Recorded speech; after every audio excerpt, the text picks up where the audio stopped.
Hello hello hello, good evening good evening good evening everyone. नमस्ते नमस्ते नमस्ते मेरे अड्डा बंटर्स।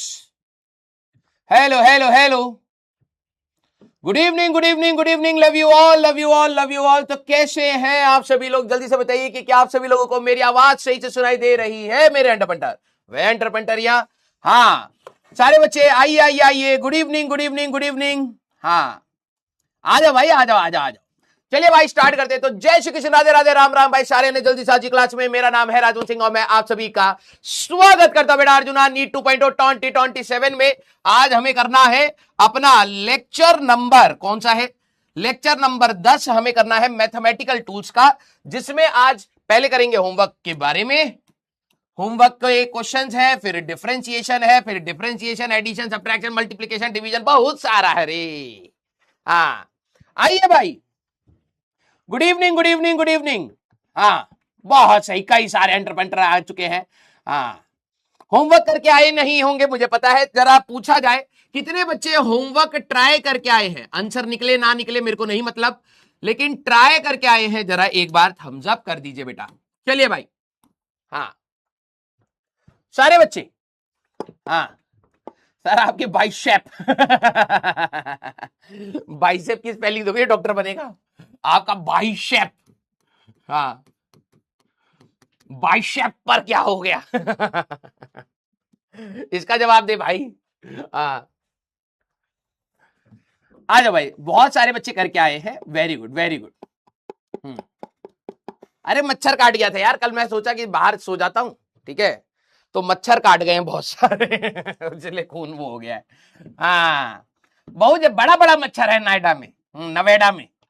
यहाँ पर सब जगह छोटा छोटा होता है, यहाँ बिल्कुल जहरीला बड़ा बड़ा मच्छर है जी। हाँ, जैसे तुम लोग हो वैसी है वो। आ जाओ भाई, जरा देखा जाए कितने बच्चे होमवर्क ट्राई करके आए हैं। 79 गद है बेटा, इतना ही 12वीं क्लास में आएगा फिर। एसी नहीं अरे नहीं भाई, मैं एक्चुअली में ब्लड डोनेट करने गया था, ठीक है, तो ब्लड डोनेट करते समय तुम्हारे जैसे ही होंगे। हाँ, सुई यहां लगाना था तो कहीं और लगा दिए, खून जम गया। कह रहे फिर यहां से निकालेंगे, यहां हो गया, फिर यहां हो गया। हर जगह भाई साहब ये पूरा कर रखा है, खून निकाल ना पाए। मैंने कहा ये तो हमारा, मैंने पूछा अर्जुना नीट से पढ़ा है क्या तू? कह रहा नहीं नहीं हम अर्जुना नीट से नहीं पढ़े। मैंने कहा तब भी भाई कैपेसिटी तो तुम्हारी अर्जुना नीट 2.0 वाली है, तो खून ही नहीं निकाल पा रही थी। यस, क्या करें, हैं ही हमारे ऐसे बच्चे, कोई दिक्कत नहीं। आ जाओ आ जाओ आ जाओ। सर कुछ भी समझ नहीं आ रहा है, अरे उसके लिए दिमाग चाहिए होता है। पहले एमआरआई कराओ, सीटी स्कैन कराओ, एक्सरे कराओ, पता तो चले कि है कुछ या नहीं। आ जाओ आ जाओ, गुस्सा नहीं करते। हाँ, धीरे धीरे सारी चीजें समझाई जाएंगी। आज डिफरेंशिएशन नया नया स्टार्ट होगा, ठीक है। हाँ आ जाओ भाई। हाँ अरे भाई एक्चुअली में क्या है कि मेरे हाथ में इंजरी हो रखी है, ठीक है, तो चल रहा है इलाज, और पैर में भी इंजरी हो रखी है, तो चल रहा है इलाज। डॉक्टर ने बोलता 10 सेशन लगेंगे। मैंने कहा ठीक है, पैसे दे दिए, 2 ही लिए अभी तक। और मैं हर दिन फोन करके कहता हूँ सर आप कर नहीं पा रहे। ये मुझे ना कई बार ऐसा लगता है हम लोग भी ना तुम्हारे जैसे ही है, ठीक है। उसने कहा कि भाई कम से कम 10 सेशन आपको आना पड़ेगा, तब जाकर के आपका ये थोड़ा सा रिलीफ होगा। जैसे तुम्हें 10 लेक्चर देखोगे तब जाकर के मैथमेटिकल टूल समझ आएगा, लेकिन देखे क्या है, 1 शॉट लेक्चर। तो मैं भी एक बार गया था, उसके बाद अब 1 महीने बाद जा रहा हूं, और मैं कंप्लेन कर रहा सर आपने पैसे ले लिया हमसे, दर्द तो कम हो ही नहीं रहा, मतलब कैसे डॉक्टर हो आप, नहीं कर पा रहे हो तो बता दो यार, मैं कहीं और से इलाज करवा लूं, ये वो फलाना ठिकाना। मैंने देखा था उनका रिव्यू, वो तो बहुत अच्छे डॉक्टर हैं, लोग कह रहे थे बहुत सेम वही हरकतें जो तुम करते हो। हाँ, 10 लेक्चर दिए गए थे, एक देखे हैं लेकिन पूरा गरिया रहे तो फिर मेरे को लगा कि यार हमारा बच्चा दिल से बुरा नहीं, हाँ चाहता तो वो भी है कि 10 का 10 हो पाए, लेकिन नहीं हो पा रहा है, बिजी है। हाँ, तो फिर मैं जब टीचर को ये बात बोल रहा था ना, बोलते बोलते मैं शांत हो गया। कह रहे बोलो आगे बोल लो। मैंने कहा नहीं नहीं नहीं। कह रहा नहीं बोलो क्या हुआ तुम्हें? मैंने कहा नहीं, मुझे अपने अर्जुना नीट 2.0 के बच्चे याद आ गए। फिर मेरे को लगा कि नहीं यार वो भी थोड़े मासूम से हैं। हाँ, हो जाता है कई बार, समझ रहा। हाँ, तो ऐसे ही है बेटा। 10 सेशन उन्होंने बोला था, मेरे को रिकमेंड करा था कि 10 सेशन के बाद आपको आराम होगा। 1 महीना हो गया, एक ही सेशन लिया था, और मैं रोज मैसेज डाल रहा हूं कि दर्द कम नहीं हो रहा है तो कह रहा आना भी तो पड़ेगा। हाँ, तो हो जाएगा हो जाएगा। ठीक है। सब फंक्शन नहीं आ रहा है तो बेटा दिसंबर के टाइम पे शादियों का फंक्शन रहता है, वेट करिए आप। और दूसरा वाला जो है फिजिक्स में जो पढ़ा रहे थे वो अभी पूरा होएगा तो समझ आएगा। पागल कहेंगे। आ जाओ भाई। हाँ चलिए भाई जरा स्टार्ट किया जाए। हाँ पागल बच्चों के साथ हम लोग कोशिश करते हैं कुछ लॉजिकल चीजों की बात करने की। ठीक है। हाँ आ जाओ आ जाओ आ जाओ। हाँ तुम्हारी चोंच रोकनी पड़ेगी। पहले एक बार होमवर्क की बात कर लेते हैं, जरा देखते हैं कितने बच्चों का मैच हो गया। ये क्वाड्रेटिक वाला तो हम लोगों ने सारे कर ही लिए थे। फिर है हाफ, 1, 1.5, 2, 2.5। अगर हम लोग देखें हमारे पास इस प्रकार की सीरीज है तो हमें पहले डिटेक्ट करना है कि ये एपी है या जीपी है। जीपी में मल्टीप्लाई हो रहा होता है और एपी में कॉमन डिफरेंस होता है। अगर मैं इसमें से ये माइनस करूंगा 1 माइनस हाफ तो डी की वैल्यू आएगी हाफ। क्या यहां पर भी 1.5 माइनस 1 तब भी डी की वैल्यू हाफ, 2 माइनस 1.5 तब भी ये, और ए की वैल्यू है हमारे पास हाफ। तो अगर कोई मेरे से पूछे 11th टर्म क्या है तो 11th टर्म का फॉर्मूला होगा a plus n minus 1 into d. तो a की जगह पर हम लोगों ने हाफ रख दिया plus n minus 1, 11 minus 1 into D की अगर हम लोग डी की बात करें तो ये भी हमारे पास हाफ है। हाँ जी तो ये हो जाएगा 10 और यहां पर आ जाएगा हाफ प्लस 5, तो 5 to 10, 11/2 आपका आंसर आएगा। ठीक है। और सम की अगर आप बात कर रहे हैं तो सम का फॉर्मूला होता है बेटा n/2, अरे n/2 into 2a plus n minus 1 into D. ठीक है। ये फॉर्मूला आपको लगाना है। जितने भी नए बच्चे थे पिछली क्लास में, अगर आप आज आपकी सेकंड क्लास है प्लीज इसको कंटिन्यू रखिएगा। डिफरेंशिएशन आज हम करेंगे, वो बहुत इंपॉर्टेंट है। ये बता रहा हूं पूरे सिलेबस में 5 या 6 बार ज्यादा से ज्यादा आएगा, एपी एक बार आएगा, लेकिन डिफरेंशिएशन बहुत बार आएगा, तो उसको मिस नहीं करना है। और कलम चलाएंगे तो सीख जाएंगे भैया, हमने भी वैसे ही सीखा है, आप भी वैसे ही सीखेंगे। ठीक है। तो सम की बात करें तो 7 टर्म्स की बात हो रही है, तो 7/2 इंटू 2 इंटू ए, तो ए की वैल्यू थी half plus n minus 1, 7 minus 1 into D की बात करेंगे तो ये हमारे पास हाफ आ जाएगा। तो इसको आई थिंक आप लोग आगे सॉल्व कर सकते हैं, बस डेटा डाल दिया है। ठीक है सर, इसमें कैसे करेंगे तो मैंने कहा जरा डी की बात करें तो 0 माइनस ऑफ माइनस 3, तो सर 3 हमारे पास डिफरेंस आ रहा है। 3 माइनस 0, 6 माइनस 3, 9 माइनस 6 ये आ रहा है। और अगर मैं ए की बात करूं तो ए इज नथिंग बट -3 ये आ रहा है। अगर मेरे से कोई बोले 11th टर्म बताओ, 20th टर्म बताओ, तो कोई घबराने वाली बात नहीं है। a प्लस n माइनस 1, तो a is -3 plus 11 minus 1 into D की बात करेंगे तो 3 आ जाएगा। इसको सॉल्व कर लेना बेटा। और सम ऑफ 7 टर्म्स तो 7/2 इंटू अगर आप देखें तो 2a, तो 2 इंटू -3 प्लस हमारे पास 7 माइनस 1 इंटू डी की बात करेंगे तो 3, ये करके हमारा आ जाएगा। तो फॉर्मूला डालना था बस, और कोई दिक्कत वाली बात नहीं है। ठीक है। एपी ये थी हमारे पास जीपी सीरीज। जीपी सीरीज का भी आपको होमवर्क दिया था। ठीक है। जीपी सीरीज कैसे पता लगता है कि जीपी है? सर फर्स्ट टर्म है हाफ, फिर है 1/2, फिर 1/4, फिर 1/8, फिर 1/16। अगर आप देखें तो इसको सर हाफ से मल्टीप्लाई करूंगा तो ये आ जाएगा, इसको हाफ से मल्टीप्लाई करूंगा तो ये आ जाएगा, इसको हाफ से मल्टीप्लाई करूंगा तो ये आ जाएगा, इसको हाफ से मल्टीप्लाई करूंगा तो ये आ जाएगा। तो ये सर जीपी है जिसमें कॉमन रेशियो है, ए की वैल्यू हो जाएगी 1 और आर की वैल्यू हो जाएगी हाफ। अगर मेरे को सम चाहिए इनफिनाइट टर्म्स का तो sum that is equal to a upon 1 minus r करेंगे। a की बात है 1 डिवाइडेड बाय 1 माइनस हाफ, तो सर इसका सम आ रहा है 2। खत्म, इतना ही करना है। Sir 12 minus 6, 3 minus 3/2। Sir ratio समझ नहीं आ रहा, तो मैंने कहा अगर तुम्हें रेशियो निकालना है तो ये दिखेगा ये नहीं शायद, रेशियो अगर आपको निकालना है तो -6/12 कर दो, तो ये वाला टर्म डिवाइडेड बाय ये वाला टर्म, जो second term divide by first term कर दोगे तो ये आएगा सर -1/2। सर यहां पर भी हमारे पास वही है, मैंने कहा जरा देख लेना। सर 3 डिवाइडेड बाय -6 कर दे, हाँ तो कितना आएगा -1/2, फिर -3/2 डिवाइड बाय 3 करोगे -1/2, तो रेशियो आ रहा है आपका -half and first term that is equal to 12। अगर मेरे को इसका सम चाहिए बेटा तो सम होता है a upon 1 minus r. First term की अगर आप बात करेंगे 12 रख दीजिए divided by 1 minus of -half. ठीक है, तो ये हमारे पास कितना आ जाएगा sir 12 divided by 1 plus half that is 3/2। ठीक है, तो मैं ऐसे लिख सकता हूं 12 इंटू 2 डिवाइडेड बाय 3, तो ये 4 हो गया, आंसर आपका 8 आ गया। यस, तो ये हमारे पास हो गए सम ऑफ जीपी, जहां पर एक कॉमन रेशियो हमारे पास रहता है। फिर मैंने आपको बाइनोमियल दिया था, फिर आप मेरे को बताना कितने बच्चों का सही हुए हैं सारे। ठीक है सर, 1 डिवाइडेड बाय 0.98 अगर मेरे को सॉल्व करना है तो कैसे निकालें? मैंने कहा क्या मैं इसको 0.98 की पावर -1 लिख सकता हूं? क्योंकि किसी की पावर बेटा माइनस होती है, इसका मतलब क्या होता है सर? वो उल्टा हो जाएगा, न्यूमरेटर से डिनोमिनेटर में चला जाएगा या डिनोमिनेटर से न्यूमरेटर में। जैसे मान लो अगर आपको कहीं दिखे 0.1 बाय 0.98 की पावर -1, अगर कहीं ऐसा दिखे तो बेटा प्लीज याद रखना, किसी की पावर नेगेटिव है मतलब डिनोमिनेटर से न्यूमरेटर में चला जाएगा, इसका मतलब ये है। सर किसी की पावर हाफ होती है 1/3, इसका मतलब है क्यूब रूट निकालो, हाफ है तो स्क्वायर रूट निकालो, 1/4 है तो फोर्थ रूट निकालो। ठीक है, अब कैसे करें सर? मैंने कहा यार देखो, बाइनोमियल अप्रोक्सीमेशन हमें पावर्स को सॉल्व करने में थोड़ा सा मदद कर सकता है।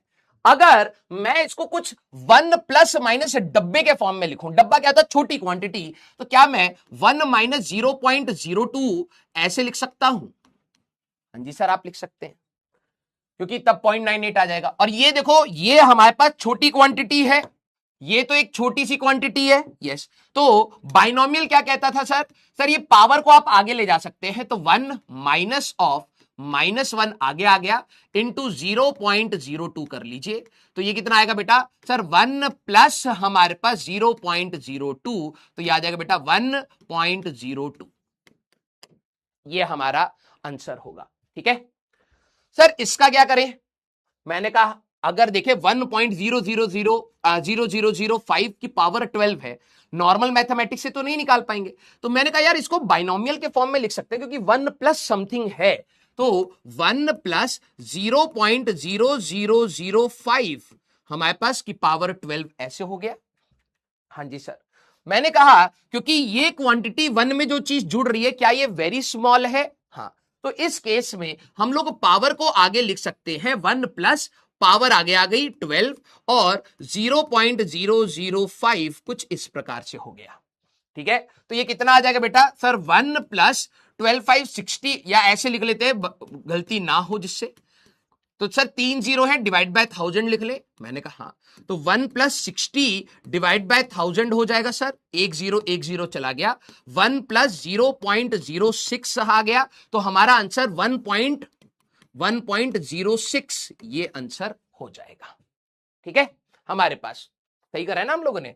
5 डिवाइडेड बाय 1000 60, एक कट जाएगा तो 2 0 है, हाँ, तो हमारे पास ये आ जाएगा। अब सर इसका क्यूब रूट कैसे निकालें? मैंने कहा कोई भी पावर को सॉल्व करने के लिए बाइनोमियल लगा सकते हैं। मैं इसको लिख सकता हूं 1000 प्लस 3 की पावर 1/3 लिखा जा सकता है। हाँ जी सर। सर पावर आगे ले आओ, नहीं ला सकते, 1 प्लस डब्बा होना चाहिए। क्या यहां पर 1 प्लस है? नहीं, तो 1 प्लस डब्बा, डब्बा छोटा होना चाहिए। कुछ बच्चे कहते हैं सर 3 की पावर बाहर निकाल लूं, अगर 3 को बाहर निकाल लूं तो ये 1000 डिवाइडेड बाय 3 प्लस 1 आ गया। अब मैं लगा दूंगा बाइनोमियल, क्या ये छोटी क्वांटिटी है? 1000/3 करेगा 333 के आसपास आएगा, ये छोटी क्वांटिटी नहीं है, तो 3 को बाहर नहीं लाएंगे, 1000 को कॉमन ले लो। जरा देखना, अगर आप देखें ये रहा आपका 1000, बाहर अगर ले लूंगा तो 1 प्लस 3/1000 लिख सकता हूं। हाँ जी सर, और इसकी पावर है हमारे पास होल पावर 1/3 है, तो मतलब 1000 का क्यूब रूट, हाँ जी, और 1 प्लस हमारे पास 3/1000 की पावर 1/3। यस, 1000 का क्यूब रूट निकालना हमारे लिए आसान है, दैट इज 10, और पावर को अब हम लोग लिख सकते हैं, क्योंकि ये वाली क्वांटिटी बेटा 3 को अगर 1000 से डिवाइड करोगे 0.003 आएगा, that is a very small quantity. तब मैं बाइनोमियल लगा सकता हूं, 1 प्लस 1/3 आगे आ गया इंटू 3/1000 हमारे पास ये हो गया बेटा, है ना? हाँ जी सर। सर ये 3 चला जाएगा तो 10 इंटू 1.001 ये बन रहा है, तो 10 से मल्टीप्लाई करेंगे तो 10.01 ये हमारा आंसर आएगा। क्या आपके ये सवाल सही हुए हैं? तो जरा बताइए सारे बच्चे। हाँ, साधना कह रही है सर फंक्शन नहीं आ रहा, दोबारा आते हैं, फंक्शन वाले पार्ट पर आते हैं। क्या आप बाइनोमियल को अब लगा पा रहे हैं? ये जरा देखना, वेरी स्मॉल है तभी मैंने बाइनोमियल लगाया, ये हमारे पास वेरी स्मॉल है तभी मैंने बाइनोमियल लगाया, ये हमारे पास वेरी स्मॉल है तभी मैंने बाइनोमियल लगाया। यस यस सारे बच्चे।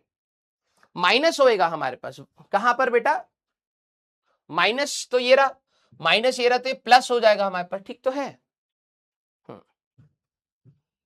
एफ में क्या गड़बड़ हो गई है हमारे पास, एफ में हमारे पास कुछ गड़बड़ हुई है हमारे पास 1, अच्छा इसमें टू दी पावर 12 तो नहीं निकाल सकते, तो यहां पे कुछ गड़बड़ हुई है।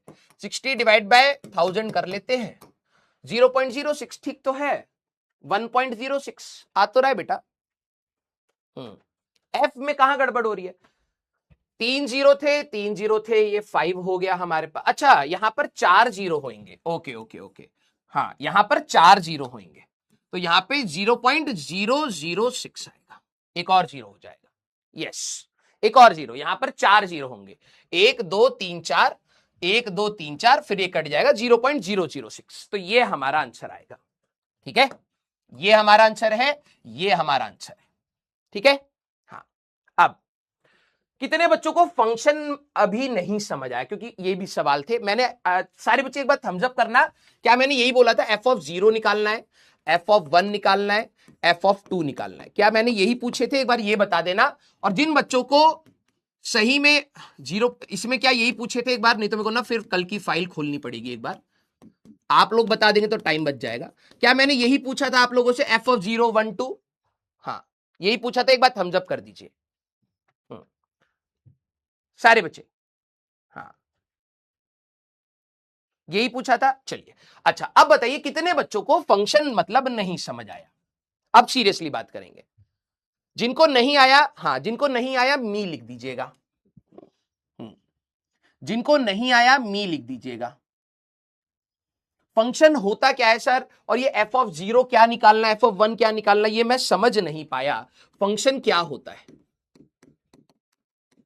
मैं एक बार और रिपीट कर दूंगा कुछ बच्चों के लिए, हाँ अच्छा क्योंकि आप लोगों के पास शायद मैथ्स नहीं होगी, क्या आप लोगों ने इक्वेशंस देखी है, जैसे for example y equal to x square आप लोगों ने कहीं देखा हो, y equal to sine x आप लोगों ने कहीं देखा हो, y equal to cos x आप लोगों ने कहीं देखा हो, y इक्वल टू हमारे पास 3x प्लस 4 कहीं देखा हो, क्या आपने इस प्रकार की इक्वेशन देखी है, y equal to root x मान लो ऐसा हो, या y इक्वल टू एक्स की पावर 5/2 ऐसा हो, कुछ इस प्रकार से आपने इक्वेशंस कभी जिंदगी में देखी है, हां जी बता दीजिए।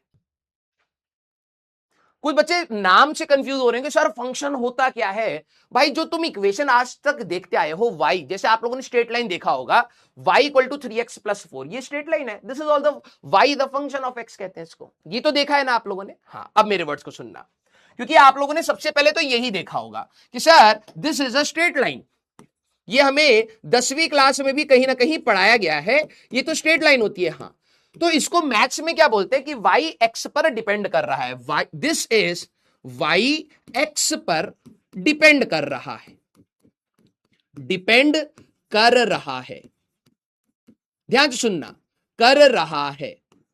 अब तेरे पे डाउट आएगा, सारे बच्चे जरा नोटिस करना, ठीक है सारे बच्चे नोटिस करना, ये जो है इसी को फंक्शन कहते हैं, y the function of x। Maths वाले इसको क्या कहेंगे, मैथ्स वाले कहेंगे जो y है वो एक फंक्शन है x का। फंक्शन क्या है, मतलब x का कोई इक्वेशन, y किसी x की इक्वेशन पर डिपेंड कर रहा है। कौन सी इक्वेशन हो सकती है सर, एक्स स्क्वायर हो सकता है, साइन एक्स हो सकता है, कॉस एक्स हो सकता है, टेन एक्स हो सकता है, ई की पावर एक्स हो सकता है, लॉग एक्स हो सकता है, 2 की पावर एक्स हो सकता है, करोड़ों फंक्शन हो सकते हैं, रूट एक्स हो सकता है, एक्स की पावर 5/2, एक्स की पावर 3/2, 1 अपॉन एक्स की पावर 9/2, कुछ भी।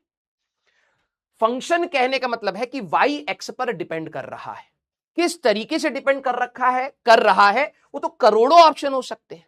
तो ये भी जरा समझना, दिस इज ऑल्सो y, अबे this is also y as a function of x, y x पर डिपेंड कर रहा है, बस इतना मतलब होता है इसका। This is also y is a function of x, y x पर डिपेंड कर रहा है। This is also y is a function of x, this is also y is a function of x, ऐसे लिखा जाता है, this is also y is a function of x। ध्यान से सुनना, सर आपने दो टर्म्स बोले थे, इंडिपेंडेंट एंड डिपेंडेंट, वो नहीं समझ आया। इंडिपेंडेंट मतलब क्या होता है? जो फ्री हो, है ना। जैसे आज हम लोग इंडिपेंडेंट है तो हम लोग फ्री है। डिपेंडेंट होते तो भैया किसी ना किसी पर वो होता कि भैया खाने के लिए देगा तो हम खाना खाएंगे, सोने के लिए बोलेगा तो सोएंगे, राइट और नो। अब जब हम लोग देखते हैं इन इक्वेशंस में, तुम y की वैल्यू कब निकाल पाओगे? सर जब हम x की वैल्यू पुट करेंगे, यस और नो। तुम y की वैल्यू कब मिलेगी? क्योंकि सर y x स्क्वायर है, तो x की वैल्यू पुट करोगे y मिलेगा, x की वैल्यू पुट करोगे y मिलेगा, x की वैल्यू पुट करोगे y मिलेगा, x की वैल्यू पुट करोगे y मिलेगा, यस और नो। अब x क्या रखें? कुछ भी तुम्हें मन हो, 0 रख लो, 1 रख लो, 2 रख लो, 3 रख लो, 4 रख लो, 5 रख लो, 6 रख लो, 7 रख लो। सर एक्स तो हम कुछ भी रख सकते हैं, यस, क्योंकि यहां पर इसमें एक फ्रीडम है, तुम कुछ भी रख सकते हो, तो इसको हम क्या कहते हैं? Independent variable. इसको हम क्या कहते हैं बेटा? इंडिपेंडेंट वेरिएबल, ये कहते हैं, क्योंकि इसमें कोई भी कंडीशन नहीं है, आप आराम से रख लीजिए कुछ भी वैल्यू। और y को हम क्या बोलते हैं? y को कहते हैं हम डिपेंडेंट वेरिएबल। क्यों? जब तुम x की वैल्यू डिसाइड करोगे तभी y मिलेगा, यस और नो। जब x की वैल्यू 0 होगी तभी y की वैल्यू 0 होगी, जब x की वैल्यू 1 होगी तभी y की वैल्यू 1 होगी, जब x की वैल्यू 2 होगी तो y की वैल्यू 4 होगी, x की वैल्यू 3 होगी तो y की वैल्यू 9 होगी, x की वैल्यू 4 होगी तो y की वैल्यू 16 होगी। मतलब y कब आएगी उसकी वैल्यू? सर जब x डिसाइडेड हो। तो x में आपके पास कोई लोड नहीं है, जो मन में आए वैल्यू रख सकते हैं। हाँ जी सर, उसके वजह से आपका y डिसाइड होगा। जैसे y equal to sine x, अगर x की वैल्यू 0 है तो y की वैल्यू आएगी साइन 0 के बराबर 0।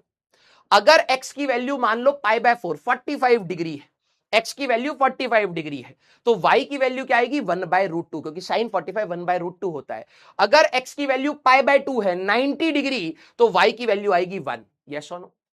तो डिपेंडेंट और इंडिपेंडेंट बहुत सिंपल सी बात है। राइट हैंड साइड, पूरी दुनिया राइट हैंड साइड पर किसको रखती है? इंडिपेंडेंट को। लेफ्ट हैंड साइड पर रखती है डिपेंडेंट को। अब लास्ट क्लास में मैंने कहा था ये फंक्शन है f of 0, f of 1, f of 2। बताओ इसका मतलब क्या है? ये कह रहा है, इसका मतलब समझना बहुत इंपॉर्टेंट है। यहां तुमने ब्रैकेट में क्या रखा है? x, अब उसकी जगह क्या रख दिया? 0। तो समझ जाओ कि ये कह रहे हैं कि x इक्वल टू 0 पर वैल्यू बताओ, वैल्यू बताओ। तो क्यों नहीं बता सकते यार? ठीक है, तुम समझना, ये लैंग्वेज कोई कठिन थोड़ी ना है। अब अभी हमारे पास एफ ऑफ एक्स है, सर एक्स की जगह आपने 0 रख दिया है, तो मैंने कहा इसमें भी रखो फिर। तो सर 2 इंटू 0 का स्क्वायर प्लस 3 इंटू 0, सर ये तो 0 आ रहा है, हाँ खत्म। एफ ऑफ 0 होगा 0। एफ ऑफ 1 बताना है तो कह रहे हैं put x equal to 1 in equation, तो रख देते हैं भाई। तो 2 इंटू 1 का स्क्वायर प्लस 3 इंटू 1, तो सर ये हमारे पास 5 आ रहा है, तो एफ ऑफ 1 है 5। अगर आपसे कोई बोले एफ ऑफ 2 निकालो, तो एक्स की जगह पर 2 रख दो, सिंपल सी बात। तो क्या करेंगे? तो भाई हमारे पास 2 इंटू 2 का स्क्वायर प्लस हमारे पास 3 इंटू 2, तो कितना आएगा सर? 4 4 2 8 3 2 6 14 हो गया। कोई कठिन चीज नहीं है बेटा, प्लीज ना अपने दिमाग में वो मेंटल ब्लॉकेड हटा दो कि सर मैं मैथ्स में कमजोर हूं। बोलेगा तो कमजोरी ही बनेगा। थोड़ा सा अपने आप को पॉजिटिव साइड लाओ, जो बोला गया है उतना कर देते हैं, सर ने इतना बोला है उतना कर देते हैं। सर उतनी चीज पढ़ा रहे हैं जितना हमारे 11th 12th में यूज होगा, उससे ज्यादा कुछ नहीं होगा। ट्रस्ट के साथ बस उतना कर दो बेटा, सीख जाओगे। अगर आप फियर में रहोगे तो फिर नहीं सीख पाओगे। जैसे अब ये फंक्शन दे रखा है, इन्होंने बोला एफ ऑफ 0 निकालो, मतलब पुट x इक्वल टू, इसका मतलब है पुट x इक्वल टू 0। तो डाल दो बेटा सर 2 की पावर 0 प्लस 2 की पावर माइनस 0, या फिर 0 ही हो गया ये भी। या इसको ऐसे लिख सकते हैं, किसी की पावर नेगेटिव होती है मतलब, सर किसी की पावर नेगेटिव होती है मतलब वो डिनोमिनेटर में चला जाएगा। लो यस, हाँ जी सर। तो सर 1 अपॉन 2 की power 0, anything to the power 0 क्या होता है? 1। तो सर 1 प्लस 1, इसका आंसर आया 2, खत्म। अब ये बता, अब कोई बच्चा सर ये नहीं समझ आया, भाई 2 की पावर 0 भी 1 होता है, 3 की पावर 0, किसी की भी पावर 0 होती है। एक्सपोनेंट्स की पावर में बताया था तो उसका मतलब होता है 1। हो गया बेटा। एक्सपोनेंट में बताया था किसी की पावर नेगेटिव होना मतलब डिनोमिनेटर में। अगर तुम इससे कंफ्यूज होते हो तो उसको डिनोमिनेटर में कर लो, जैसे यहां कर लिया मैंने। अब डाल दो एक्स की वैल्यू। सर एफ ऑफ 1 निकालना है, ये क्या कह रहे हैं? पुट एक्स इक्वल टू 1 इस इक्वेशन में, तो सर 2 की पावर 1 प्लस 1 अपॉन 2 की पावर 1, तो भैया 2 प्लस 1/2 कितना होगा सर 4, 5/2 हो जाएगा, आंसर आ गया। एफ ऑफ 2 निकालना है, तो ये कह रहे हैं कि इसकी जगह 2x put x equal to 2 कह रहे हैं बेटा, तो यहां पर क्या आएगा 2 की पावर 2 प्लस 1 अपॉन 2 की पावर 2, तो कितना हो जाएगा बेटा 4 प्लस 1/4, तो एलसीएम लोगे 16, 17/4 हमारा आंसर होगा। क्या अब आपको ये बात समझ आ गई सारे बच्चे? यस और नो? सारे बच्चे यस और नो? सर अगर किसी की पावर, रितिका बेटा कह रही है सर अगर किसी की पावर इंफिनिटी हो तो बताता हूं, एक्सपोनेंट्स कहते हैं उनको, अभी आते हैं। क्लियर? डिफरेंशिएशन हो जाएगा उसके बाद बताता हूं, क्योंकि अभी ना फिर हल्का सा भी ऑफ ट्रैक हुए बच्चे परेशान होते हैं। किसी की पावर इंफिनिटी हो, डिपेंड करता है कौन सी चीज है। 1 से छोटी चीज है तो वो 0 हो जाती है, 1 से बड़ी चीज है तो वो इन्फिनाइट हो जाती है। ठीक है, आइए सारे बच्चे इसका जवाब बताना। देखना अब इन्होंने कहा फंक्शन ऑफ एक्स, मतलब आप इसको y ले लीजिए। अगर आपको लग रहा है सर ये क्या है, वो कह रहे हैं y is equal to cos x plus sine x, this is called y is a function of x। y x पर डिपेंड कर रहा है, कैसे? ऐसे डिपेंड कर रहा है। अब इन्होंने हमसे बोला है f of 0 minus f of π/2। सारे बच्चे जरा देखना, हमें f ऑफ 0 निकालना है, तो मैंने कहा पहले ही f ऑफ 0 निकाल लेंगे। f ऑफ π/2 बोला है, π/2 निकाल लेंगे, फिर आगे इन्होंने पाई बोला है, पाई निकाल लेंगे। सारे बच्चे इनकी वैल्यूज बताएंगे, और π/4 बोला है तो π/4, सारे बच्चे इनकी वैल्यूज बताएंगे कि इनकी वैल्यूज क्या आ रही है, फिर सॉल्व करते हैं। चलिए भाई, हाँ सर माइनस साइन में प्रॉब्लम आ रही है, किसी की भी पावर, मैं बता रहा हूं बस इतनी सी याद रखनी है भाई, अगर 2 की पावर -3 है सर, इसका मतलब क्या है? मैंने कहा माइनस का मतलब होता है ये डिनोमिनेटर में चला गया, और पावर 3 है इसका मतलब हमारे पास क्यूब है। सर अगर मान लो 5 की पावर -10 है, या फिर 1/5 की पावर -10 है, इसका मतलब क्या है? मैंने कहा माइनस मतलब वो न्यूमरेटर में चला जाएगा, 1 ये 5 की पावर 10 कह रहा है। बस पावर अगर नेगेटिव है मतलब न्यूमरेटर से डिनोमिनेटर, लिख लो अपनी भाषा में कहीं, नेगेटिव है तो न्यूमरेटर से डिनोमिनेटर में चला जाएगा, डिनोमिनेटर से न्यूमरेटर में चला जाएगा। सर अब ये कैसे निकालें? मैंने कहा भाई cos of 0 plus sine of 0 पूछ रहा है। अब डेटा याद होना चाहिए, कॉस 0 होता है 1 और साइन 0 होता है 0, आंसर आया 1। Yes yes sir F of π/2, sir अब याद ही नहीं कि π/2 क्या होता था, ये बताया था बेटा, π/2 is nothing but 90 degrees, pi is nothing but 180 degrees, और π/4 इज नथिंग बट 45 डिग्रीज। अब रिवाइज करा होगा तो इसमें दिक्कत नहीं आएगी। यस सर अब इसका कैसे करेंगे? मैंने कहा यार बस वैल्यू रखनी है यार, cos of π/2 plus sine of π/2। मैंने कहा हाँ जी सर, कॉस 90 तो 0 होता है और साइन 91 होता है, तो सर ये भी 1 आ गया। मैंने कहा बहुत सही, पहले इसको निकालता हूं क्योंकि इसमें बच्चों को दिक्कत नहीं होगी। Cos of π/4 plus sine of π/4 sir, मैंने कहा हाँ जी बेटा। सर कॉस 45 1/√2 और हमारे पास साइन 45 इज ऑल्सो 1/√2, तो क्या मैं इसको ट्वाइस ऑफ 1/√2 कह सकता हूं? हाँ जी। इसको कट करोगे बेटा तो ये √2 आ जाएगा। कैसे? लिख लेता हूं, 2 को लिख लिया √2 इंटू √2 डिवाइड बाय √2, ये कट कर दिया बेटा, √2 आ गया इसका। अब पाई की बात आती है, वेरी गुड। अब देखते हैं कुछ बच्चों को याद भी है कि ये चीज तो बताई जा चुकी है, नए बच्चे कहेंगे सर नहीं समझ आया बेटा, अब क्या बताऊं। तू अपने हिसाब से सोच कि तूने कितना कबाड़ा करा, और ऐसी अगर तू करेगा तो आगे भी नहीं समझ आएगा। हाँ सर ये कैसे निकालते थे? मैंने कहा अगर तुम्हें कभी भी ये दिक्कत आ रही है ना, इनके ग्राफ बना लिया करो। साइन एक्स का ग्राफ याद है? मैं कभी भी आपको ऐसे पाई 270 360 इन सब का डाउट आए, साइन एक्स का ग्राफ याद है?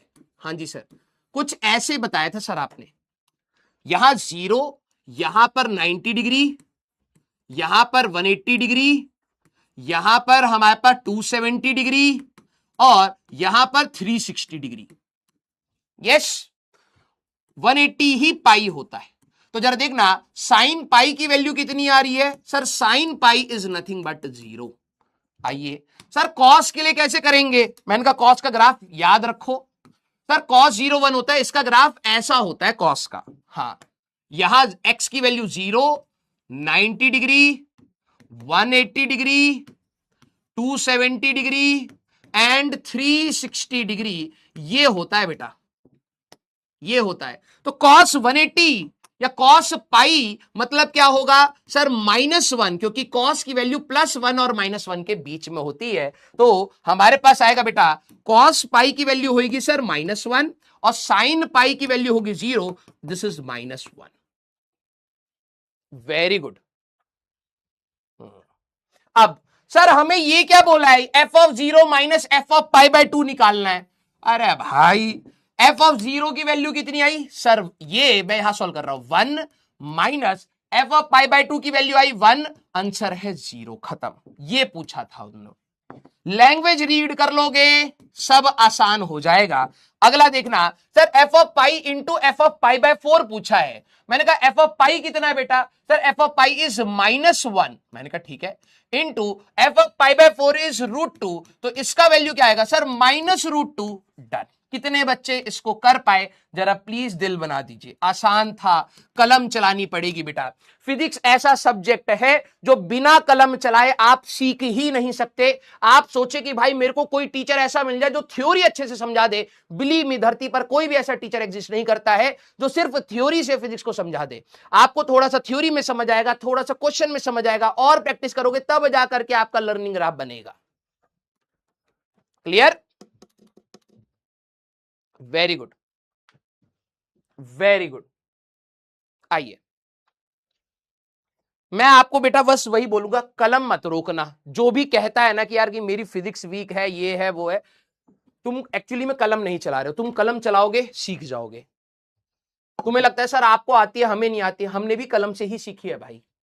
तू कलम चलाना स्टार्ट कर दे, बिलीव में तेरे को लर्निंग आनी स्टार्ट हो जाएगी। फिजिक्स विदाउट कलम नहीं होगी, सिर्फ टीचर को देख करके नहीं होगा। तुम्हें अगर टेस्ट करना हो, डू वन थिंग, इस चैप्टर को या अगला चैप्टर यूट्यूब से आप देख लीजिए, सिर्फ सुन करके आ जाइए, एक सवाल नहीं हिलेगा।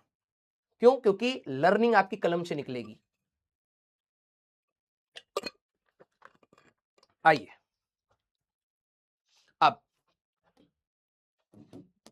लास्ट क्लास में हम लोग बात कर रहे थे डिफरेंशिएशन की, स्टार्ट हुआ था, अब हम लोग न्यू टॉपिक पे आ रहे हैं। होमवर्क हो गया अब नया, और आज की क्लास में बहुत सारा होमवर्क मिलेगा, करो। मैं देखो निराश हो जाता हूं कई बार, लेकिन ठीक है, जो करेगा मैं उसके लिए गारंटी देने के लिए तैयार हूं। आपके लिए मेरे को नहीं पता सिलेक्शन का, क्योंकि सिलेक्शन में बहुत क्राइटेरियाज होते हैं।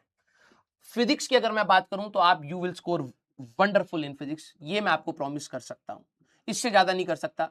तू बायो खराब कर दे, तू केमिस्ट्री खराब कर दे, तेरा दिन उस दिन तू सब अच्छा कर रखा है, उस दिन तबियत खराब हो जाए, नोबडी नोस। लेकिन यस, तू अगर कलम चलाएगा, होमवर्क करेगा, जितना बोल रहा हूं उतना करके आ जाएगा ना, बिलीव मी 2-2.5 महीने के बाद तो खुद कहेगा कि सर मेरे को अपना खुद का ग्रोथ दिखा है फिजिक्स में, अब मैं सोच पा रहा हूं। अभी मैथ्स चल रही है तो आपको थोड़ा सा अटपटा लगेगा, बिलीव मी अगले चैप्टर में आते यू विल फील कंफर्टेबल। ठीक है, थोड़ा सा बस पेशेंस शो करना है, 3-4 क्लासेस का। और डिफरेंशिएशन की बात हुई, फिजिक्स में कुछ ऐसी फिजिकल क्वांटिटीज थी जैसे velocity. Velocity was rate of change of position with respect to time. Acceleration, rate of change of velocity with respect to time. Current, rate of flow of charge with respect to time. तो physics में कई बार rate word आ रहा था और हम लोगों को वहां पर दिक्कतें आनी स्टार्ट हो रही थी। कैसी, अभी मैं आपको समझाऊंगा। ठीक है, फिर हम लोगों ने देखा कि यार मैथ्स वाले क्या कर रहे हैं, क्योंकि हमें कोई भी चीज में प्रॉब्लम आएगी मैथमेटिकल आ रही है, हमें वेलोसिटी समझने में या एक्सेलरेशन समझने में दिक्कत नहीं है। स्कूटर में एक्सेलरेट ज्यादा करोगे तो तेजी से भाग जाओगे, ये तो फिजिक्स है, लेकिन उसको मैथमेटिकली कैसे लिखें ये प्रॉब्लम आ रही थी। राइट, अब जैसे समझना, rate of change in physics, हमारे लिए ये रेट ऑफ चेंज क्यों मैटर कर रहा है जरा समझना। अगर पहली चीज है, अब बच्चे क्या होते हैं सर ये वाला बता दो, अभी मैं यहां हूं तो यहां नजर रखना। If the position of the person at any time is given by, इन्होंने क्या बोला, किसी भी, अब देखो ऐसे लिखना पड़ता है, किसी भी टाइम पर बंदे की पोजीशन क्या है, बंदे की पोजीशन क्या है, ये दिया है, पोजीशन क्या है ये दिया है, that is x is equal to हमारे पास t² प्लस t। मेरे वर्ड्स को बहुत ध्यान से सुनना, फिजिक्स में आपको ऐसे सवाल मिलेंगे। A particle position with time is given as this, x equal to t square plus t. अब यहां से फिजिक्स कैसे स्टार्ट हो रही है वो मैं आपको दिखा रहा हूं। जो बच्चे रटना चाहेंगे यहां से फिजिक्स खराब होगी, जो समझना स्टार्ट करेंगे अगले चैप्टर तक आराम हो जाएगा। ये पता है क्या दे रहा है, टाइम डालोगे, this is x is a function of time. ध्यान से सुनना, इसको मैं कह रहा हूं x is position is a function of time. Time पर डिपेंड कर रहा है। कैसे? ये टाइम डालूंगा पोजीशन मिलेगी, टाइम डालूंगा पोजीशन मिलेगी। यस और नो? टाइम कोई रोक ही नहीं सकता। कभी ऐसा हो सकता है कि 12 बजे और पूरी दुनिया के लिए 12 फिक्स हो गया? नहीं sir, time is ever flowing, time हमेशा बढ़ता रहेगा। यस और नो? तो फिजिक्स के हिसाब से देखूं तो मेरे को यह बात समझ आ रही है, टाइम चेंज होगा, टाइम चेंज होगा, वो तो होना ही है। पोजीशन चेंज होगी, पोजीशन चेंज होगी। यहां से फिजिक्स निकल के आई। सिर्फ इक्वेशन देख करके मैं समझ पा रहा हूं, मान लो एक पेन था, उसकी पोजीशन टाइम के साथ कैसे चेंज हो रही है, उसका फंक्शन दे दिया। फंक्शन दे दिया मतलब इक्वेशन दे दी, राइट? क्वेश्चन वाले ने दी। अगर मान लो कि टाइम की value 1 second, 2 second, 3 second, 4 second, 5 second, हर समय टाइम चेंज होता जा रहा है, इसकी पोजीशन कभी चेंज नहीं हो रही ओरिजिन से। मान लो x इक्वल टू 3 था, time 1 second, 2 second, 3 second, 4 second, 5 second, time change होता जा रहा है, पोजीशन चेंज नहीं हो रही। तो क्या ये चल रहा है? नहीं। टाइम हमारे पास चेंज हो रहा है और पोजीशन बार बार रंग बिरंगी आती जा रही है। क्या ये चल रहा था? हाँ। अब जो बच्चे रटना चाहेंगे रट सकते हैं। इसको देख करके पहली बात समझ आनी चाहिए, सर इधर टाइम है, इधर पोजीशन है, टाइम चेंज होगा तो पोजीशन चेंज हो रही है, दैट मींस पार्टिकल मोशन में है सर, रेस्ट नहीं है। कहीं चलता हुआ पार्टिकल नहीं दिखेगा, आपको समझना पड़ेगा। और ये थॉट प्रोसेस टीचर के साथ ही बनते हैं बच्चों के। दोबारा बोल रहा हूं, इस इक्वेशन को देख करके ही मैं ये बता सकता हूं कि जिसके बारे में बात हो रही है वो चल रहा है। सर आपको कैसे पता लगा? पहला सवाल, क्या टाइम रुक सकता है? टी इक्वल टू 0 हुआ और 0 ही रहे? नहीं सर, टाइम तो एवर फ्लो करेगा। 0 second, 1 second, 2 second, 3 second, 4 second, 5 second. मैंने कहा राइट। अगर टाइम चेंज हो रहा है तो क्या पोजीशन चेंज होएगी? हाँ। तो अगर किसी पार्टिकल को इमेजिन कर, मान लिया पेन है, टाइम के साथ इसकी पोजीशन चेंज हो रही है, तो क्या ये रेस्ट पर है या मोशन में है? सर मोशन में है। और मोशन में है तो वेलोसिटी पूछ सकता हूं, डिस्प्लेसमेंट पूछ सकता हूं, कितना चला, एक्सेलरेशन पूछ सकता हूं। यहां से फिजिक्स स्टार्ट होती है। तो कभी भी अगर आपको x is the function of time मिले, याद रखना क्वेश्चन में मोशन है, पार्टिकल चल रहा है, तो आपसे ये सारी चीजें पूछी जा सकती हैं। तो इज पर्सन मूविंग? यस। ये पहली बार आपके सामने आ रहा है सीखना। क्या ये देख करके आप बता सकते हैं कि पार्टिकल रुका है या चल रहा है? हाँ। टाइम के साथ सर पोजीशन चेंज हो रही है, टाइम के साथ पोजीशन चेंज हो रही है, तो इसका मतलब पार्टिकल चल रहा होगा। यस। तो क्या बंदा चल रहा है? हाँ। What is the velocity of the person from t equal to 0 to t equal to 3? अब हम लोगों ने वेलोसिटी के बारे में क्या बात करी थी? सर वेलोसिटी होता है, 9वीं क्लास में हमें थोड़ा बहुत पता था, डिस्प्लेसमेंट डिवाइडेड बाय टाइम। मैंने कहा डिस्प्लेसमेंट बोले तो sir change in position, change in position divided by time, ये होता है सर। सर वो कैसे निकालें? मैंने कहा t की वैल्यू 0 डालो। जैसे तुम t की वैल्यू 0 डालोगे इस फंक्शन में, t इक्वल टू 0 डालोगे x इक्वल टू 0 मिलेगा, t इक्वल टू 1 डालोगे x इक्वल टू 2 मिलेगा, t इक्वल टू 3 डालोगे तो 3 का स्क्वायर 9 प्लस 3 12 मिलेगा, t इक्वल टू 4 डालोगे तो 16 x इक्वल टू 20 मिलेगा। तो ये क्या बता रहा है? जब तुम टाइम डाल रहे हो पोजीशन मिल रहा है। हाँ। तो t इक्वल टू 0 डाला, x इक्वल टू 0 पर था, right? t equal to 1 second, थोड़ी देर के बाद आपने देखा कि 1 सेकेंड पर ये बंदा यहां से यहां आ गया, t इक्वल टू 1 पर ये x इक्वल टू 1 पर आ गया है। यही तो पता, x इक्वल टू 2 पर आ गया है। 1 सेकेंड पर जैसे आप 1 डाल रहे हो तो 2 पर आ गया, तो मतलब यहां से यहां चल गया। फिर थोड़ी देर के बाद आपने जब देखा कि t इक्वल टू, अगर मान लो मैं 2 डाल रहा हूं, 2 सेकेंड पर कहां है, तो अरे यार मैंने यहां पे ये क्या रखा, 2 होना चाहिए ना, सीधे 3 कहां से आ गया, x इक्वल टू वो t इक्वल टू 2 डालूं तो 2 डालेंगे तो 4 plus x equal to 6, t equal to 3 डाल देंगे तो 9 + 3 12। यस, तो 2 सेकंड पर ये कहां पहुंच गया सर? 2 सेकंड पे ये x इक्वल टू 6 पर आ गया। मैंने कहा 3 सेकंड पर कहां पर है? तो सर 3 का स्क्वायर 9 + 3 12 पर चला जाएगा। थोड़ी देर के बाद अगर आप देखोगे तो ये हमारे पास यहां आ चुका है। इधर टाइम हो गया t equal to 3 x equal to 12। क्या पार्टिकल चल रहा था? हाँ जी सर चल रहा था। इन्होंने कहा कि बताइए बताइए हमारे पास what is the velocity of the person from 0 to 3।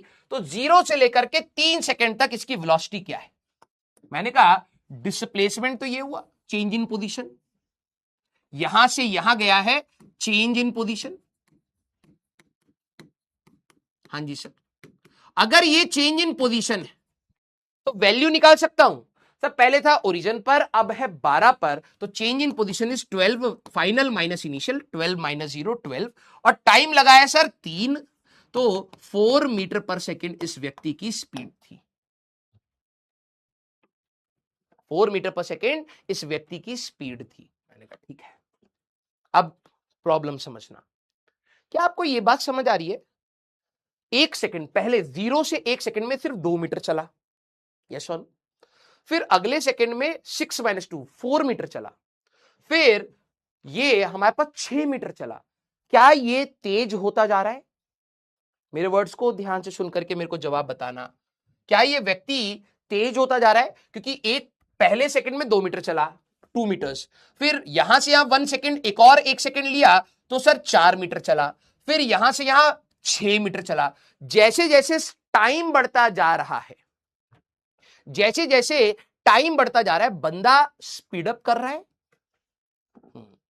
तो सर आपने 0 से 3 सेकंड तक तो वो तो स्पीड करता जा रहा है, आपने ये क्या बता दिया?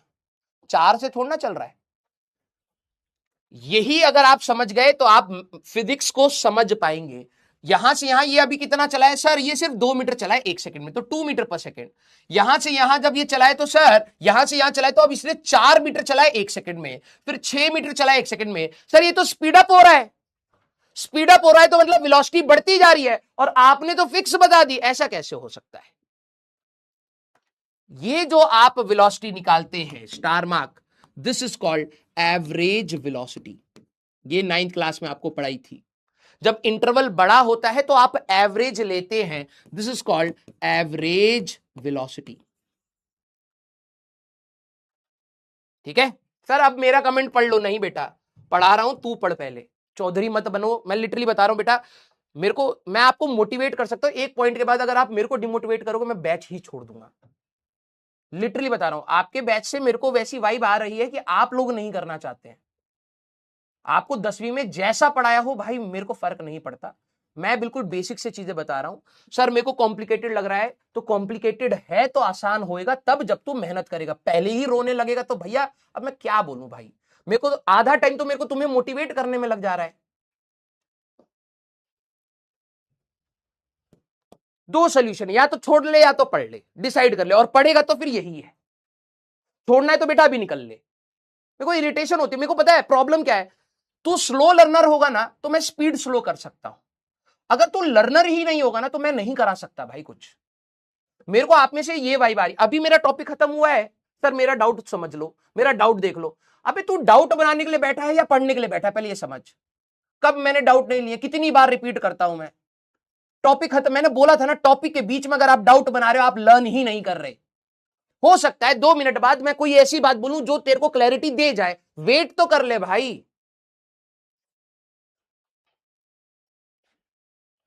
क्या बोले, आपकी क्लास में आके ना कई बार इरिटेशन हो जाती है, और मेरे को ना छोड़ो, अच्छे बच्चे तो हैं। दोबारा सुनो, आप अपने घर से, हो सकता है मार्केट से आप अपने घर जा रहे हो, तो क्या आप हमेशा कांस्टेंट स्पीड से जाते हो? साइकिल चला रहे हो तो क्या हमेशा आप कांस्टेंट स्पीड रखते हो? नहीं सर, कहीं गड्ढा आता है तो हम स्लो डाउन हो जाते हैं, कहीं पर खाली स्ट्रेच मिला, अच्छी रोड है तो हम स्पीड अप कर लेते हैं, कोई दोस्त मिला तो हम रुक ही जाते हैं।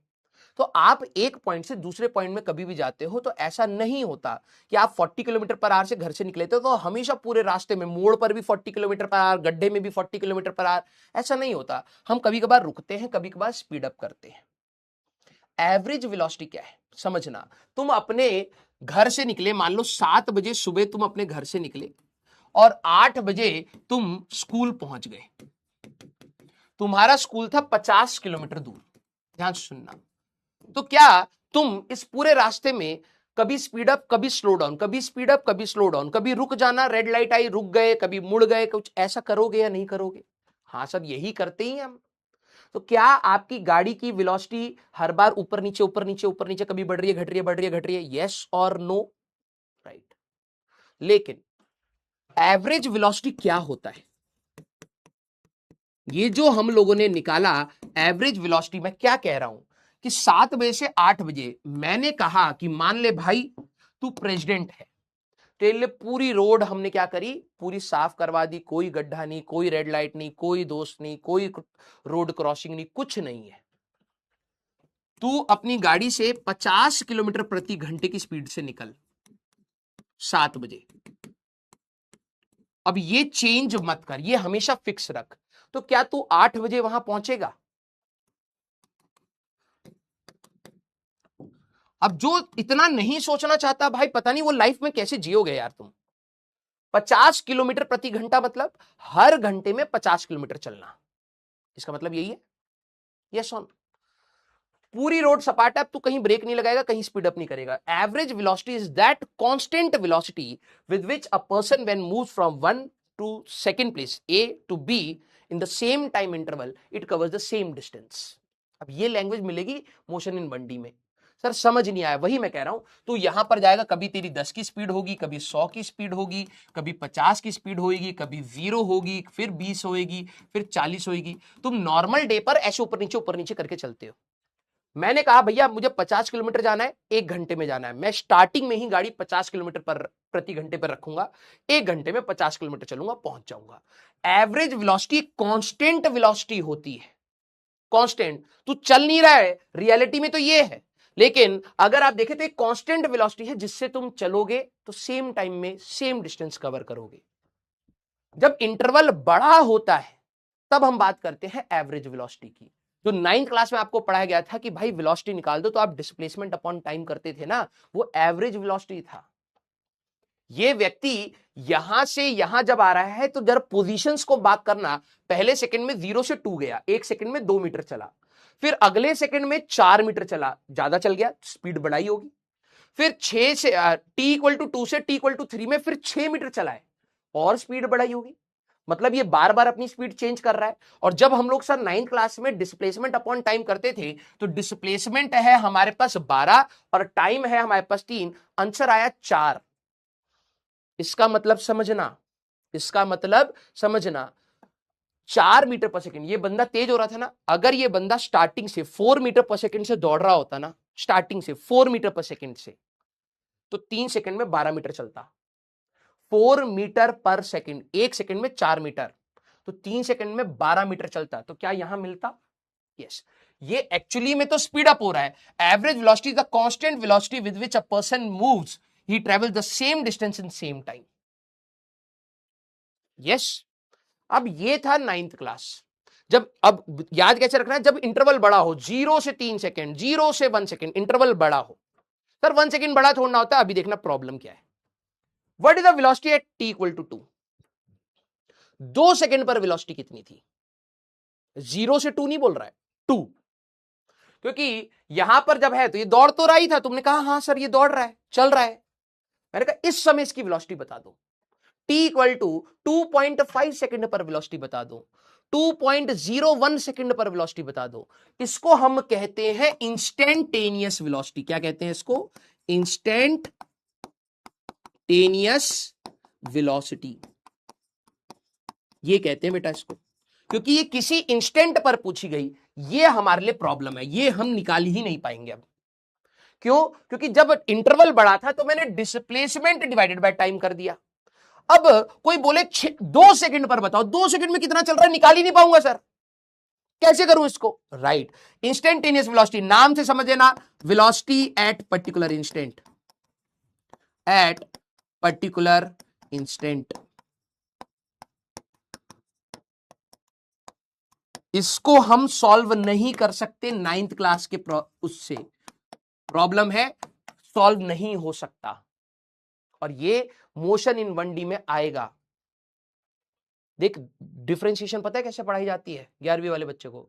y equal to f of x, independent dependent, differentiation is called rate of change of y with respect to x। हो गया डिफरेंशिएशन, यहीं से फॉर्मूले चटवा देते हैं, सवाल लगाओ।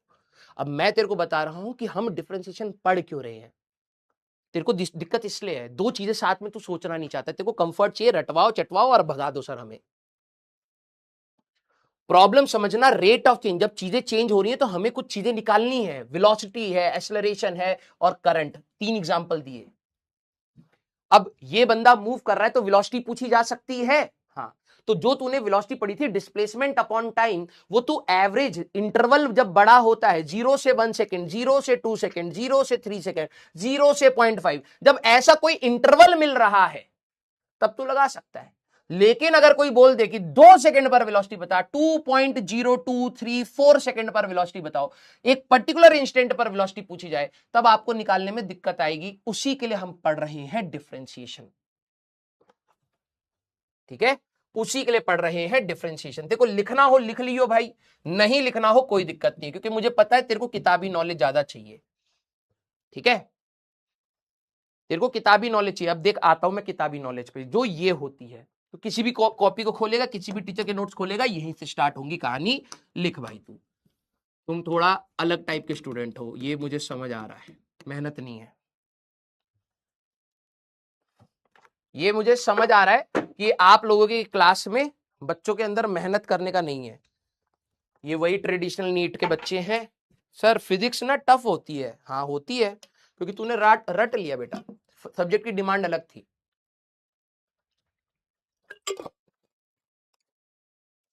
आइए दिखाता हूं फिजिक्स डिफरेंशिएशन कैसे पढ़ाई जाती है 11वीं को, एक बारी में समझ ही नहीं आएगी, ठीक है? अब वो बता दिया तो समझ शायद आ जाए। ये मैथ्स है, मैथ्स ऐसे पढ़ाई जाती है। Y the function of x, y x पर डिपेंड कर रहा है। अभी ऐसे ही चलेगा तो ये सोचेगा और बेहतर कुछ नहीं है, यही है। अब उसको समझाने के लिए जो चीज मैथ्स वाले बोलेंगे ना, उसको समझाने के लिए पहली चीज कराइए। जब दोनों रिलेट होंगी तब समझ आएगा डिफरेंशिएशन क्यों बात हो रही है। हम लोगों को कहां प्रॉब्लम आई? हम लोगों को प्रॉब्लम आई कि किसी समय पर वेलोसिटी कैसे निकालें यार, ये नहीं समझ आ रहा है। तो मैथ्स वालों ने कहा कि हमने देखा वो भी कुछ रेट ऑफ चेंज कर रहे हैं। हम लोगों ने मैथ्स वालों के पास गए, हमने कहा यार भाई एक बात बता, इसको निकालने का कुछ जुगाड़ है क्या मैथ्स करने का? ये तो कर लिया, ये कैसे करें? उन्होंने कहा ये वेलोसिटी क्या होता है, उनको थोड़ा ना पता है वेलोसिटी। मैंने कहा velocity is rate of change of position. यार रेट ऑफ चेंज के बारे में तो हम रिसर्च करके बैठे। मैंने कहा क्या होता है भाई रेट ऑफ चेंज तुम्हारे लिए? अब देखो, ये जो डिफरेंशिएशन है ना मैथ्स में, in maths it's rate of change. Maths में इसी को कहते हैं वो रेट ऑफ चेंज। हमारे में भी रेट ऑफ चेंज आ रहा था, उन्होंने भी रेट ऑफ चेंज, तो हम इनका ही टॉपिक उठा लेंगे फिजिक्स में। उन्होंने कहा मान ले भाई y x पर डिपेंड कर रहा है, मेरे लैंग्वेज को सुनना, मान ले भाई y x पर डिपेंड कर रहा है। मैंने कहा कैसे? कह रहा कुछ भी हो सकता है, x square, x cube, sine x, cos x, ten x, कुछ भी। मैंने कहा ठीक है, मतलब x हमारे है इंडिपेंडेंट, चलिए लिखना है बिल्कुल, x हमारा है इंडिपेंडेंट और y है डिपेंडेंट। मैंने तेरे जैसी बैठ करके पूछा भाई तुमने ऐसा क्यों बोला कि x है इंडिपेंडेंट, y है डिपेंडेंट? उन्होंने कहा भाई क्योंकि तुम x की वैल्यू जब डालोगे तभी y मिलेगा। मैंने कहा हाँ, तो x की वैल्यू की कोई कंडीशन ही नहीं है, तू 1 रखना चाहे, 2 रखना चाहे, 3 रखना चाहे, 4 रखना चाहे, 5 रखना चाहे, जो मन में आए रख सकता है। तो इसीलिए हम उसको कह रहे हैं इंडिपेंडेंट वेरिएबल, और जब तू x रखेगा तभी y मिलेगा। हाँ, तो दैट इज डिपेंडेंट वेरिएबल। मैंने कहा बहुत सही, बहुत सही। उन्होंने कहा कि हमारे लिए डिफरेंशिएशन क्या है, उन्होंने अपना एक रिसर्च करके बैठे हुए हैं। उन्होंने कहा कि भाई हम लोगों ने डिफरेंशिएशन को समझा है, this is called rate of change of y, rate of change of y with respect to x। Differentiation maths वाले क्या कहते हैं, क्या होता है डिफरेंशिएशन, अगर x चेंज होगा तो y चेंज होगा। तो उन्होंने कहा कि कितना y में चेंज हुआ, डिफरेंशिएशन को जरा देखना उन्होंने क्या बोला, डिफरेंशिएशन को उन्होंने बोला कितना y में चेंज हुआ है, चेंज इन y जब आपने x में चेंज किया है, ये होता है उनके लिए डिफरेंशिएशन। मैंने कहा यार मेरे को तो समझ ही नहीं आया तू क्या बोल रहा है ये। मैथ्स वाले ने कहा चल ठीक है मैं एक एग्जांपल लेके बताता हूं। मैंने कहा हाँ, कह रहा है let y equal to x का स्क्वायर, ऐसा कोई फंक्शन बोल सकता हूं। मैंने कहा हाँ तू फंक्शन कह सकता है, y x पर डिपेंड कर रहा है तो y equal to x square function है। कह रहा राइट, इसमें इंडिपेंडेंट कौन है। मैंने कहा मैं x की वैल्यू डालूंगा तो y मिलेगा, तो x इंडिपेंडेंट है y डिपेंडेंट है, बिल्कुल। उन्हें कहा इसका ग्राफ बनाएगा तो कुछ पैराबोला मिलेगा। मैंने कहा बिल्कुल, y equal to x square तो पैराबोला होता है, तो कुछ ऐसा ग्राफ मिलेगा। उन्हें कहा कि अब देख तूने कोई एक पर्टिकुलर x की वैल्यू ली तो क्या कुछ y की वैल्यू मिलेगी। मैंने कहा हाँ, अगर मान लो मैं x की वैल्यू यहां 1 रखूंगा तो क्या y की वैल्यू कुछ मिलेगी। हाँ जी।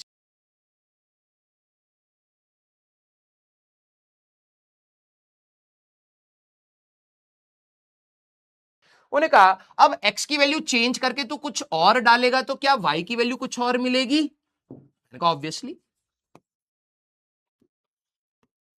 ऑब्वियसली। उसने कहा कि ये देख जब तेरा x में कुछ चेंज हुआ, x में कुछ चेंज हुआ, डेल्टा मींस चेंज, x में कुछ चेंज हुआ तो क्या y में भी कुछ चेंज आ रहा है। मैंने कहा हाँ, हाँ। तो कह रहे कि इसी का जो रेशियो है ना, change in y divide by change in x, जब भी तू x में चेंज करेगा y में चेंज आएगा। मैंने कहा राइट, तो differentiation is nothing but change in y by change in x। मैंने कहा मतलब तू ये कहना चाह रहा है y2 minus y1 divided by x2 minus x1 he differentiation है। x में कुछ चेंज करेंगे तो y में कुछ चेंज आएगा। हाँ, तो change in y by change in x यही डिफरेंशिएशन होता है। कह रहा हाँ यही होता है। मैंने कहा इसमें कौन सी नई बात है। कह रहा वही तो, ये तो तुम पहले भी जानते थे। कहां जानते थे मैं अब आपसे पूछूंगा। चेंज इन y, इसको अब बार बार इतना बड़ा लिखने के लिए उन्होंने कहा कि इसको ना हम ऐसे शॉर्टकट में लिख देते हैं, delta y by delta x। अब बच्चे सोचते हैं सर ये डेल्टा क्या है। अबे डेल्टा कुछ नहीं, एक सिंबल है, डेल्टा मींस चेंज। डेल्टा कहीं पर भी आगे आपको आगे दिखेगा means change. R is equal to R naught into 1 plus alpha delta T. Delta T means change in temperature. Delta L change in length. ऐसा होता है, ठीक है। Delta P change in pressure. Delta F change in force. Delta A change in acceleration. Delta means change. तो उन्होंने कहा कि यार बार बार ये नहीं लिखेंगे, ये लिखेंगे। मैंने कहा ठीक है यार, delta y by delta x, ये तो सिंपल है। उन्होंने कहा कि ध्यान रखना, लेकिन मैंने कहा क्या रखना है यार ध्यान। कह रहे कि जब तेरा इंटरवल बड़ा होता है ना, जब तेरा इंटरवल बड़ा होता है तो हम इसको कहते हैं average rate of change. This is called average rate of change कहते हैं, जब इंटरवल बड़ा होता है। मैंने कहा अच्छा, और अगर इंटरवल बड़ा नहीं हुआ तो, छोटा हुआ तो कहेंगे हम इंस्टेंटेनियस रेट ऑफ चेंज कहते हैं। अब मेरे दिमाग में हिट कर रहा है यार, इंस्टेंट, किसी इंस्टेंट पर वेलोसिटी निकालना इंस्टेंटेनियस रेट ऑफ चेंज है, और बड़े इंटरवल में एवरेज रेट ऑफ चेंज, ये तो हमारी फिजिक्स में भी कहीं ना कहीं वर्ड्स आ रहे थे। किसी इंस्टेंट पर वेलोसिटी निकाल दो, इंस्टेंटेनियस वेलोसिटी, एवरेज वेलोसिटी, जब total displacement by total time, तो ये हमारे पास देखा जाए तो ये टर्म्स तो फिजिक्स में भी आ रहे थे। यस, इसको कहते हैं एवरेज रेट ऑफ चेंज। मैंने कहा एक बात बता कि अगर ये if interval is very small, is small, तो तुम क्या करोगे, तो तुम क्या करोगे। डेल्टा की जगह हम डी लिखते हैं। फिर ये मैथ्स वाले बोल रहे हैं डेल्टा की जगह हम डी लिखते हैं। डेल्टा मींस बिग चेंज, अगर बड़ा चेंज है तो डेल्टा से लिखेंगे, और अगर आप बहुत छोटा चेंज की बात कर रहे हो तो हम डी लिखते हैं।